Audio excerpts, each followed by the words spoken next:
today is supposed to be a recovery run day. Pero, dito try natin mag half marathon. Okay, may kita sinisiling na virtual run. So, dari kita pwede magpaperdi as a competitive person. So, sana makayanan tayo in the end. So, bali mag-run walk la talaga ako. Diba? Kaya dari man kita marathoner. Let's go. It's been 2 hours and 30 minutes na ako nag-jog walk. Makapoy na. Naabot na akong kapoy. And I have 5 more kilometers to go. Sakit na tak mga tiil. Pero kay 5K nala. So, I have to do this. Kailangan ko yun tapusin.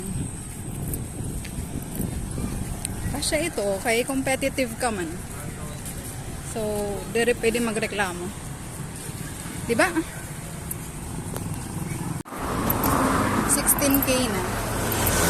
4 kilometers to go. Gusto ko na matapos. Kay, gabi na and malulobot na tak cellphone. It's either makaka-PR or dire mare-record ni Strava. Pero sana i-save ni Strava. Bisan maparang tak cellphone. May danala ako 15%. Kaya pa ba? 15%? 4 kilometers? Well, kikitaon pa. Asya lang ngayon nit makakapagpa-PR haak. Half marathon, imagine.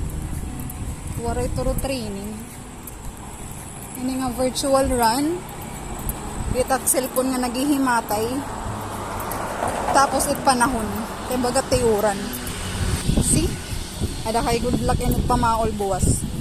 Ambot kon makadangat bakit 3rd floor. Abangan na la guys. Pero kay sa rin pa man ni Carla, we can do hard things. Tama?